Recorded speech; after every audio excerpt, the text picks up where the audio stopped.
Rewind பண்ணி பார்த்தோன்னா கலைஞர் காமராஜரை என்னெல்லாம் பேசியிருக்காரு.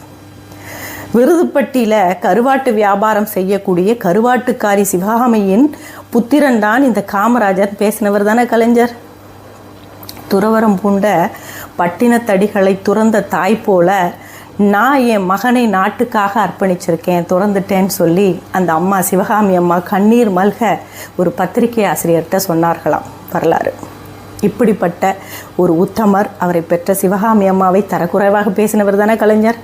அது மட்டும் இல்லை, இந்தியா பொதுவாக ரஷ்யாவுக்கு எருமை மாட்டு தோலை தான் ஏற்றுமதி செய்யும். இப்போது இவர் என்ன மெத்த படித்தவரா, இவரை இப்போது ரஷ்யாவுக்கு அனுப்பியிருக்குன்னு சொல்லி சொன்னவர். எருமை மாடை ஒப்பிட்டு காமராஜரை விமர்சனம் செய்தவர் கலைஞர். சுவிட்சர்லாந்து பேங்க்லேயும் சுவிஸ் பேங்க்லேயும் ஹைதராபாத் ஸ்டேட் பேங்க்லேயும் காமராஜர் பல கோடிகளை சேர்த்து வச்சுருக்காருன்னு பேசினவர் தானே கலைஞர். அவர் என்ன சொன்னார், காமராஜர் அதற்கு வேடிக்கையாக வங்கி கணக்கு விவரங்களையும் செக் புக்கையும் கொடுங்க, நான் கையெழுத்து போட்டு கொடுக்குறேன்னு சொன்னவர் அந்த உத்தமர். வேடிக்கை என்னென்னா, அவர் இறக்கும்போது ஒரு ஜிப்பால் 100 ரூபாய் தான் இருந்துதான்.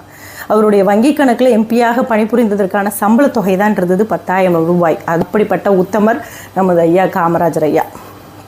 இப்படிப்பட்ட நபருக்கு பொண்ணு யாரும் கொடுக்கலன்னு பேசினவர் கலைஞர். கல்யாணம் பண்ணிக்காமல் தன்னை தமிழகத்திற்காக அர்ப்பணித்தவர் ஐயா காமராஜர்.